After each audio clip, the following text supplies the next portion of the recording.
Bonjour, pasteur, est-ce que vous êtes en train de dire que nous pouvons maintenant vivre dans le péché parce que nous n'avons plus besoin de confesser, Jésus nous a déjà pardonné?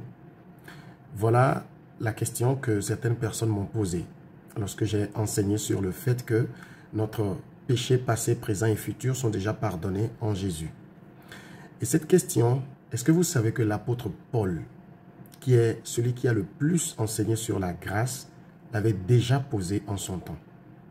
Lorsque vous lisez Romains le chapitre 6, le verset 1, Paul pose cette question. Que dirons-nous donc? Demeurerions-nous dans le péché pour que la grâce abonde?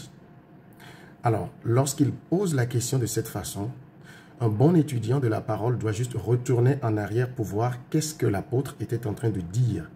Parce qu'il a dit, que dirons-nous donc? Est-ce que nous allons continuer dans le péché parce que nous sommes sous la grâce et non plus sous la loi? En réalité, cette question, elle est très importante. Parce que dans les chapitres précédents, l'apôtre venait d'expliquer la grâce et il parvient lui-même à cette question dans la lettre qu'il écrit. Vous savez, si quelqu'un vous explique la grâce, si la personne vous explique réellement la grâce, et que ce genre de question ne vous vient pas à l'esprit en l'écoutant parler, c'est que la personne n'a pas expliqué la grâce. Parce qu'il y a des gens qui comprennent la grâce, mais qui ont peur d'en parler. Ils font toujours une mixture entre grâce et loi, pour le fait qu'ils ont peur que s'ils expliquent réellement la grâce, les gens vont commencer par vivre dans le péché. Paul l'a dit, et en réalité c'est un faux débat. Pourquoi? Écoutez, si vous êtes endetté, vous avez une énorme dette que vous ne pouvez pas payer, et que pour cette dette, celui dont vous êtes endetté, celui à qui vous devez de l'argent, va vous amener en prison pour plusieurs années, et que de toute façon, vous savez que vous ne pouvez jamais payer. Et quelqu'un d'autre vient et paye la totalité de la dette pour vous. Et donc, dès ce moment, vous êtes libre, on ne peut plus vous demander la dette. Est-ce que vous retourneriez encore vous endetter chez cette même personne? Je suppose que non. Eh bien, c'est exactement la réponse que l'apôtre a donnée au verset 2 de Romains 6. Loin de là, nous qui sommes morts au péché, comment vivrons-nous encore dans le péché? Nous sommes déjà morts à cela. Le problème, c'est que vous ne le comprenez pas. Vous ne savez pas que vous êtes mort au péché. Vous pensez toujours au péché et vous regardez les choses que vous faites et vous vous dites, Dieu me juge par rapport à cela et vous vous culpabilisez. C'est pour ça que vous venez chaque temps réciter ces mêmes choses à Dieu. Mais j'ai posé une question importante et je n'ai pas eu la réponse. Lorsque vous prétendez confesser vos péchés à Dieu, à quel moment précis savez-vous que vous avez reçu le pardon? Ou bien vous supposez simplement que j'ai récité mes péchés et c'est bon? Vous voyez qu'il y a un problème avec ça.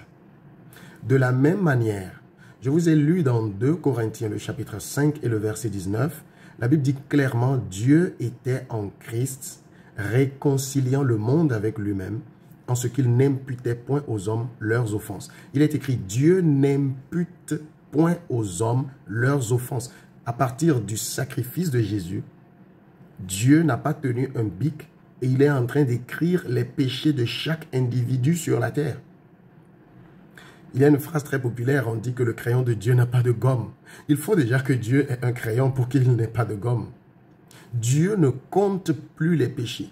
Il n'impute, le mot imputer veut dire compter, compter pour le compte de la personne. Dans Genèse, le chapitre 15 et le verset 6, il est écrit que Abraham crut et Dieu le lui imputa à justice. C'est-à-dire l'acte d'avoir cru, Dieu a imputé, Dieu le lui a compté comme un acte juste. Et en Christ, il est écrit que Dieu n'impute plus le péché. Les amis, je ne sais pas comment je peux être encore plus clair que ça. Mais je comprends les réactions et je les accepte par amour. Je sais que c'est parce que les gens sont encore à un niveau où ils ne comprennent pas encore très exactement ce que la grâce est. Si on vous explique vraiment la grâce, la pensée qui doit vous venir, c'est que cette personne me donne une licence au péché. Et en réalité, ce n'est pas ça. Mais si cette pensée ne vous vient pas, c'est qu'on ne vous a pas expliqué la grâce. Parce que la grâce est ce qui nous a libérés du péché. Ce n'est pas la loi qui nous a libérés du péché. La loi nous a plutôt fait prendre conscience du péché. La grâce est venue nous en libérer. C'est la dernière vidéo que je fais sur cette question du pardon. Que celui qui veut croire, croit. Que celui qui veut continuer par vivre dans l'esclavage de son péché, continue par y vivre. Pour vous qui croyez, que le Seigneur vous bénisse. Si vous n'avez pas encore fait confiance en Jésus, je vous invite. Jésus est simple. Laissez les religieux, ils tordent le cou à toutes les choses. Venez à Jésus et goûtez à la simplicité du pardon total et définitif en lui. Vous êtes abondamment bénis. Vous savez ce qu'il faut faire? Abonnez-vous, mettez un commentaire et partagez. Et le Seigneur vous bénira. Amen.